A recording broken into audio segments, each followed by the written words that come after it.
Today, remember this. There's a surprising amount of relief, at least for me, in being ordinary. Realizing that, sorry, you're probably just not that special.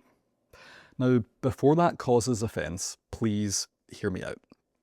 I'm not in any way suggesting that you're interchangeable, unimportant, or lacking in value.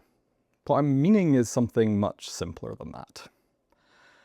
Most of the things that happen to us are not that unique. The mistakes that we make, the worries that we have, most of them are remarkably ordinary. Each one single instance in a massive ocean of similar data points happening across the globe, across time and space. And that's surprisingly comforting. Because when I tell myself that my problems are unique, I tend to also convince myself that they're unsolvable. My headache couldn't possibly just be dehydration or tiredness, could it? It must be some obscure medical condition that no one has ever heard of. Incurable, by the way. My bad mood isn't just stress or hunger. It's a warning sign that I've made terrible choices in my life and something is fundamentally wrong with me. My difficulty losing weight isn't simply because I'm consuming more calories than I'm burning. It's because my metabolism is pathologically peculiar and should be studied by science. Now, of course, unusual things happen to us all the time. Even if something has a 1 in a million chance of happening to you, as of the date of recording this, that means there will be more than 8,000 people on the planet who turn out to be that 1 in a million. But more often than not, the ordinary explanation tends to be the correct one.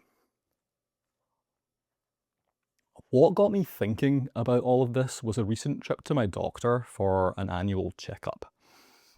I happened to mention the lifelong ringing in my left ear, my tinnitus.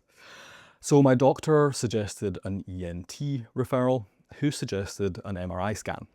So jump to a week later, I'm lying horizontal on a stretcher, being wheeled in to the cramped MRI machine, having my brain scanned. I actually loved it. It was my first MRI. It was this weird combination between sort of roller coaster vibes and relaxing spa energy. And I was just really excited to finally understand what had been going on with these decades of ringing in my ear. But, of course, the scan showed nothing amiss. A perfectly ordinary brain. I was crestfallen. And what struck me in that moment was how eager I was to promote that problem, my other everyday problems, into something extraordinary.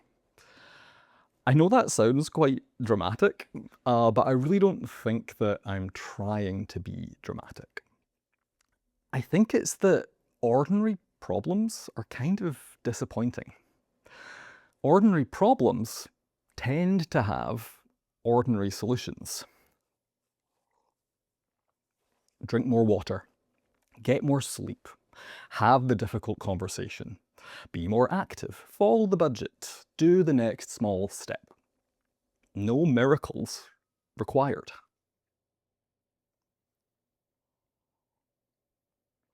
But that's where the comfort comes in, at least for me.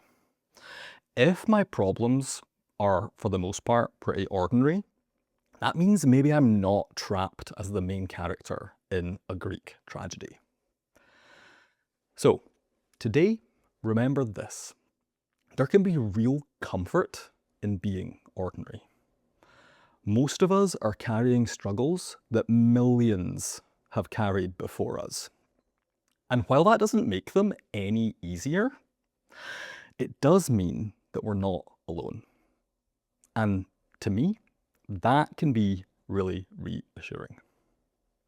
A question to take with you. What's one problem in your life that you've been promoting to exceptional, when really it might just be reassuringly ordinary? Talk soon.